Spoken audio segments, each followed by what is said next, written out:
In 1958, this morning's guest got a call to change lives.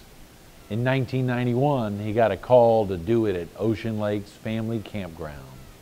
Who is he? You'll meet him coming up next on All American People.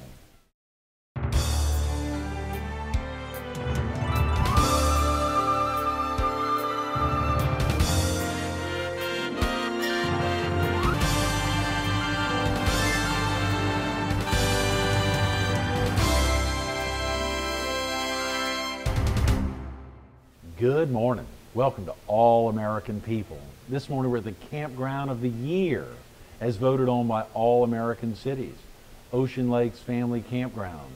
We're focused on the campground and its ministry, and we're visiting with its chaplain, Reverend Kirk Lawton. Good morning, Reverend Lawton. Greetings. Do you mind if we call you Kirk? I prefer that. Good. It's Thank you. as you mentioned earlier, you've probably been called other things. So I'm glad when somebody will call me Kirk or Reverend or, or Pastor. I have a preacher friend who calls me Rabbi, so I get it all. You get it all. That's right. Great. Well, of course, the thrill of getting in here on a Friday morning. Y'all will have service here on Sunday, but the excitement to see this tremendous Ocean Lakes golf cars, sales and rental facility. Yeah. Lance Thompson was with us on Friday, kicked off the week, and said over the course, some days in the summer, y'all may rent out as many as 1,000 golf cars. That's correct. It is incredible. Everywhere in the campground here. I bet they're all over the place. He was They are. kind enough to off camera correct me and say it's golf cars, not golf carts. As you've seen, they move pretty quick around. That's right. This Ocean Lakes Family Campground is incredible, Kirk. We have experienced that in about 20 years of being here. It's just it's the highlight of my life to be at Ocean Lakes, really. Oh, yes. Your service as chaplain here began in, I think I saw, 1991. So you're right on the heel. I mean, you're coming up on 20 years this November? That's right. First Sunday I preached was a cold, rainy Sunday in November, and actually I was substituting. Nelson Jackson asked me to come and just preach until they could get a chaplain here. I was preaching elsewhere at the time, and I said, well, I'm not really interested in being chaplain, but I'll come and substitute.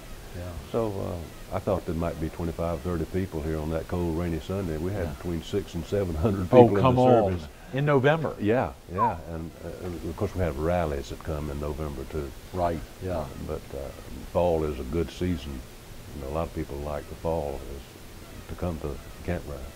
But Nelson said, well, we'll show you around here. And said, we have a parsonage we'll put you in. Well, Jane and I had a house full of furniture, and we envisioned a little matchbox, something, you know, we couldn't fit in. Sure. So Nelson showed us around, and showed us this big, nice brick house right in the middle of, next to Jackson's house. Right. 3-bedroom, 2-bath. So as I've often said, I started praying and my wife started packing. And we moved in, and actually the first day of January.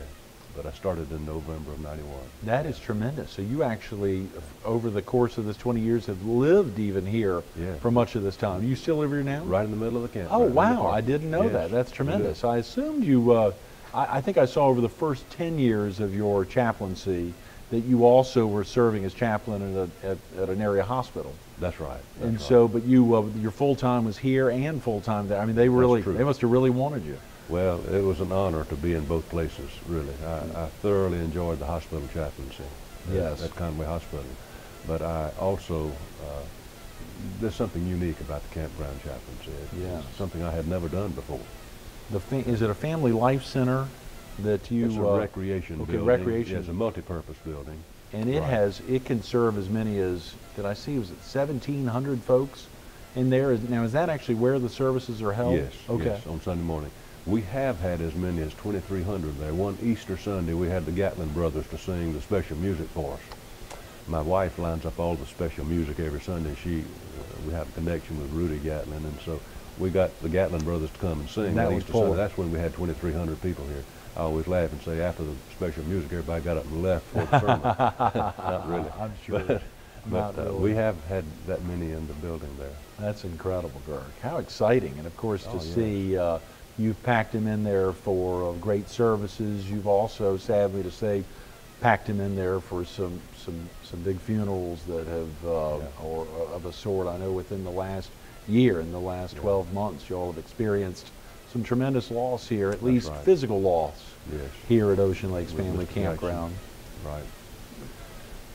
Mr. Jackson had lined out what he wanted to do and to have his memorial service there in the recreation building. And Right. that was the only place that could accommodate that many people, of Yes, course. that's right. So, but it's a happy experience every Sunday to have our service there. I bet it is. I bet it is. One of the interesting things that Lance Thompson shared with us on Monday about was that you actually have, you know, so oftentimes folks will think of a chaplaincy like in a hospital where you're seeing totally new people every week or every day even. And here I assumed that the chaplaincy would be an entirely new crowd all the time. He mentioned there are a lot of locals that come here. I think we have probably a combination of people. We have a number of permanent residents in the campground. Right. And they sort of make Ocean Lakes their church home. We have no membership roll. It's interdenominational. Right. We have people from all denominations that come, but we have the permanent residents. Then we also have some who may be here for a week or several weeks. We have some who come maybe for 6 months, like from Canada or somewhere. And we have those. But then there's a third group of people who come to our Sunday morning service. That's people from the community. Yes. We have an open door policy here on Sunday morning. Right.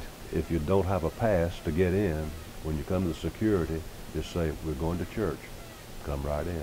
That's You're tremendous. welcome. They can. So we have a lot of folks who come from the community. Even this Sunday, now if folks were coming out to attend church this Sunday, would they be coming in at a certain, what time do you all have services? Our service begins at 9 Okay. and goes to 10, unless the preacher gets carried away, which, no, we always we stop at 10. But we have Dina Joy, who sings 15 minutes before the 9 o'clock hour. Dina is a very talented young lady musician. She used to sing with Calvin Gilmore when he had the place in Surfside. Oh, boy. And Dina sings Southern gospel music for 15 minutes before the 9 o'clock hour every Sunday. Okay, so folks who come in at 8:45, Sure. they could get into the Absolutely. Family Life Center as early as 8:30 or so? Anytime, yeah. Okay, Yeah, great, that'd be good. great. To get in for a service for viewers who may not have a home church here but want to attend or have the chance to be here at Ocean Lakes just to Sure. get in. That's right. As you say, a free pass as long as they're going to church and the gate knows what to tell We them. trust them on Sunday morning. That's tremendous. About yourself, Kirk, are you originally from the area?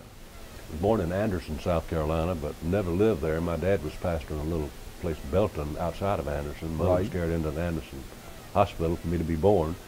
But I've lived in South Carolina most of my life. Graduated from high school in Clinton, South Carolina, and went to the seminary in Kentucky, Louisville. Then I graduated from another seminary at Wake Forest. Yes, Wake Forest, North Carolina, yes. Yes. But aside from that, I've been in South Carolina all my life. That's tremendous. Well, I think I saw in reading about you that this year will be, or it is in 2010, was your 50th year of ministry in South Carolina. Yeah, I was ordained in 1958. Okay. By my church where my father was pastor, Calvary Baptist Church in Florence. Oh, boy. And so it's been over 50 years. A little more than 50 years. Yeah. That's tremendous. Well, a lot of folks remember, and he was the Reverend Kirk Lawton, our pastor, the senior. He went by the name Jim or J.K. Lawton. Okay, Yeah. yes. How exciting. That must have, so the calling for you, it may have happened in an uncommon sense. I mean, was that very common being the child of it? When I was a little boy, I used to tag around with my dad, and sometimes people would ask me, Kirk, are you going to be a preacher like your dad is? And I always respected my father. I would not say anything to offend him, but secretly inside I would say to myself, well, that's something I'll never do, is be a preacher. No. I put my dad on the top shelf, you know.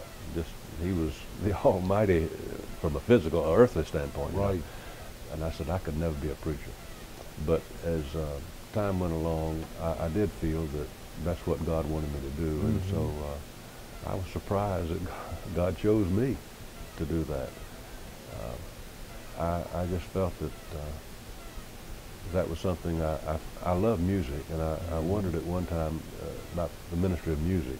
I don't have a solo voice. I don't sing solos. That's something that everybody's happy to hear, I'm sure.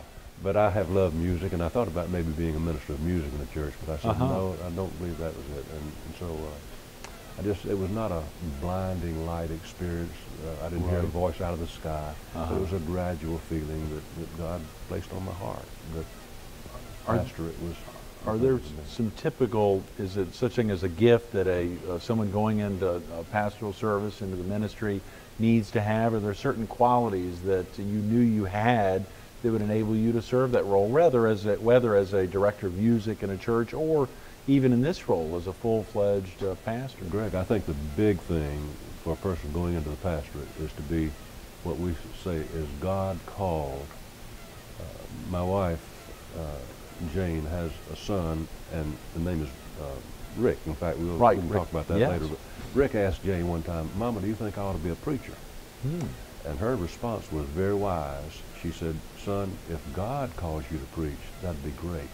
But we don't want to have a mama-called preacher." And it turned out he was not to be a preacher. He was a banker.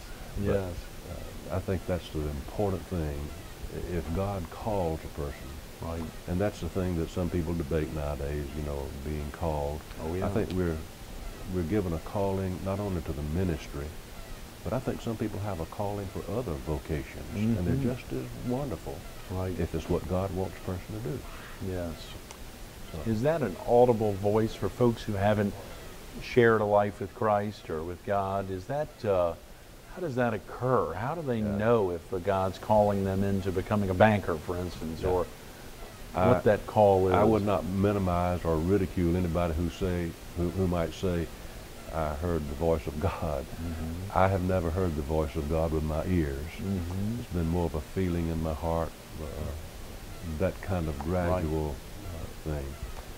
But it's wonderful to feel that you're not doing this just because it's a job to do.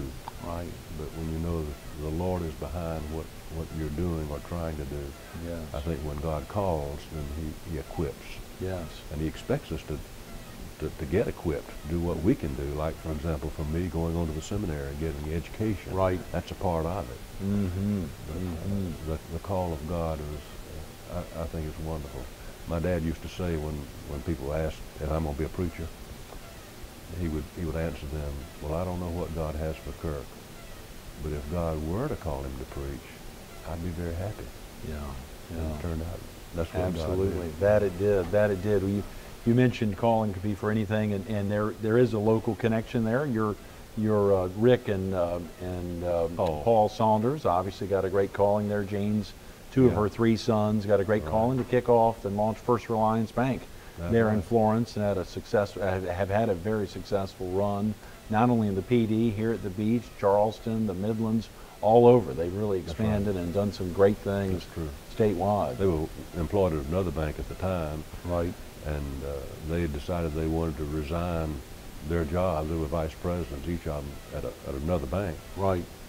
And so they told Jane, "We're going to resign and form our own bank." Wow. Mom about had a heart attack. Your wife, yeah. But they've done well. Yeah. The Lord's blessed their work. Oh, yeah, They're committed to it. And you mentioned she has another son, I believe. Mark. Right. Mark's in Tucson. He's a personal trainer. He's the one with muscles on top of muscles. Oh, yeah, there is such a thing. Didn't get that from me. And your son? Yeah, I have a son, Jim, in Orlando. Right. He's a pharmaceutical representative. I call him a drug pusher sometimes. Oh, wow, yeah, as we said earlier, a real preacher's kid, yeah. That's right. Yeah. But he's doing well, too. That's tremendous, So yes. we're proud of our 4 boys. Absolutely. It's good, and having boys. What would that have been like having a girl break the spread there? Yeah. We have that in the grandchildren. Aha, that's right. So you definitely Don't get me started about the grandchildren. We'll have to go 2 hours more. Oh, yeah, no, that's fine. We can extend it on this morning. And grandkids are spread here in the area? Or? Yeah, well, all over. Rick has some of the grandchildren. My son has 3. Yes.